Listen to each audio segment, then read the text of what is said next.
What is up, ladies and gentle nerds? It's your boy Graham, also known as HamHawks42 on the internet, and today we are looking at some more Zendikar spoilers, and today we are looking at a mono-red legend from Zendikar Rising named Moraug, Fury of Akoum.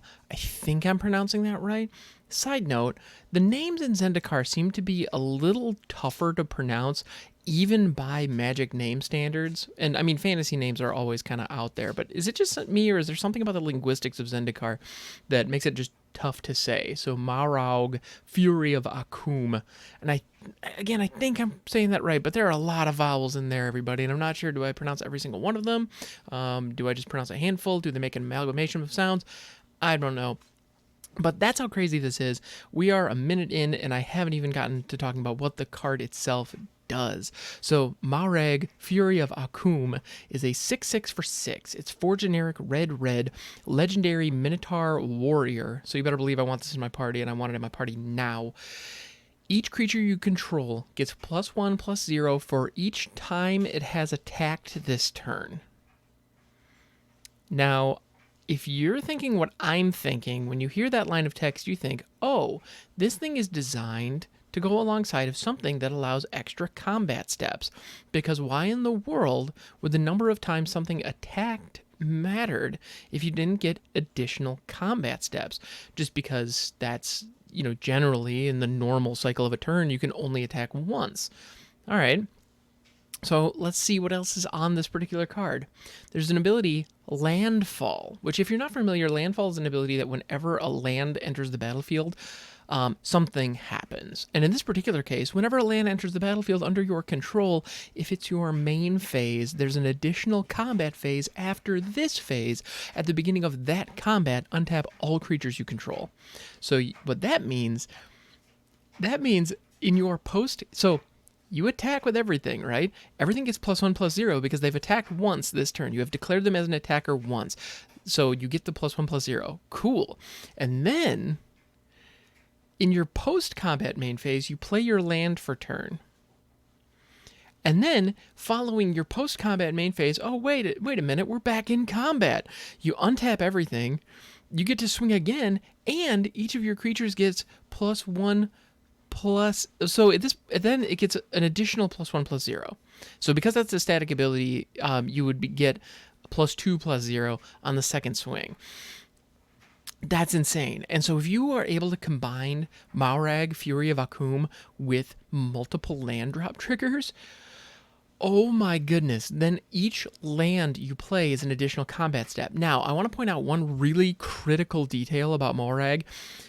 It does have to be your main phase when the land enters the battlefield, because otherwise it and Uro's trigger, whenever it attacks, you may put a land into play.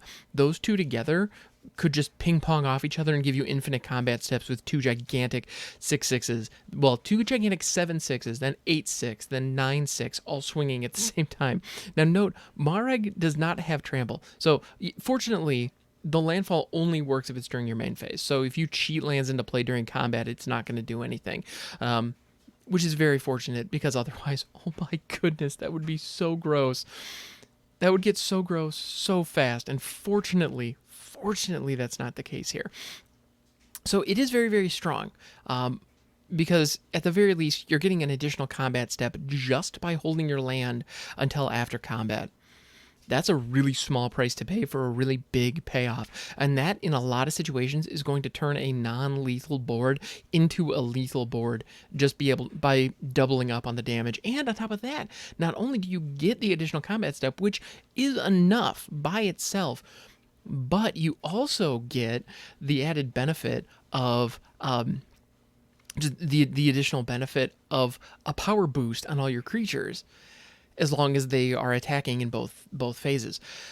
This is insane. And on top of that, I want to point out how this works with Purphoros. And I'm mentioning that because I'm a huge fan of Purphoros the Bronze-Blooded. I absolutely adore that card, because the Purphoros operates like sneak attack, that you can play a creature, or you can pay 3, put a creature from your hand onto the battlefield, but you have to sacrifice it at the end of turn.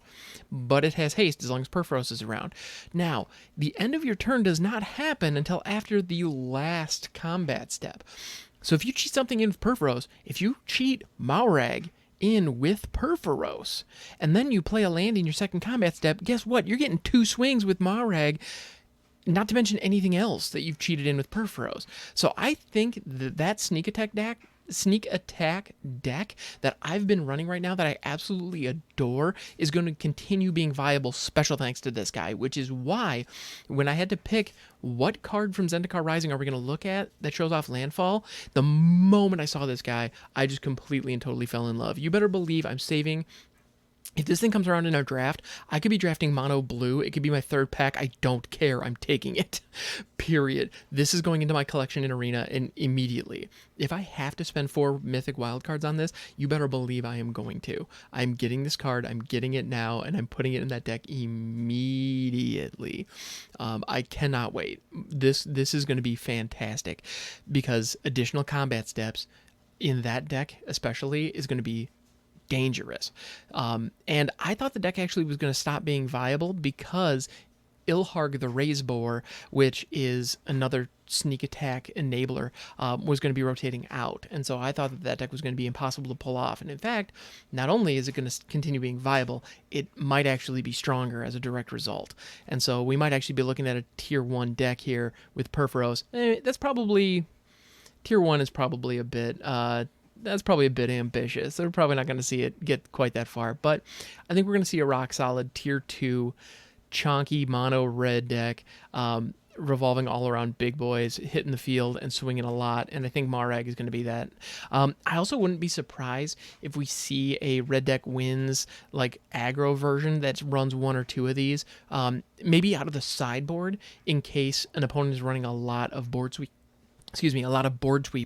because one of the things about that lightning fast red aggro strategy that we know is right now the curve topper is Torbrand, which drops at 4 and doubles all the damage that you're dealing. Now, one of the really the strongest defense against that deck is board sweepers. Being able to wipe your opponent's board possibly multiple times is one of the surefire ways to win against a red deck win strategy. If on turn 4 you can completely wipe the board clean, especially if you're on the draw, because if they drop Torbrand on 4 and then you hit a Shatter the Sky on 5 or on your 4 to take care of all that, you're going to be in pretty good shape. So that's one of the ways that you can really get around that. Now, Moraug is a potential sideboard option that could create a really dangerous situation where, as far as the red deck is concerned, the attacking is really the only action on your turn you care about. So Moraug gives you multiple turns in the late game effectively once you have a board established. So the only issue is he costs 6. And so that's a lot to spend at that phase in the game. But I believe the benefit here is good enough to merit that, because you're going to be able to double your damage output directly to your opponent with this. That is not to be taken lightly. Now, this does exist in a world alongside Fiery Emancipation, and Fiery Emancipation is it's a damage tripler for 6, and that's not seeing any play right now. So maybe I'm hyping this guy up a little bit more than is reasonable, but at the same time, I think there's a place for him, and I think that this card is going to be very, very good. And you better believe I'm going to be playing this card in that deck that I mentioned earlier with Perforos quite a bit on my stream, which is twitch.tv/hamhawks42. I look forward to seeing you over there. If you have any thoughts on this or landfall strategies in general, please don't hesitate to leave a comment. And also, if you're on YouTube, press that like button and also subscribe while you're here. It makes a world of difference, and I would really appreciate it. Thank you so much. I appreciate all of you. You are a good person, and you deserve to be happy.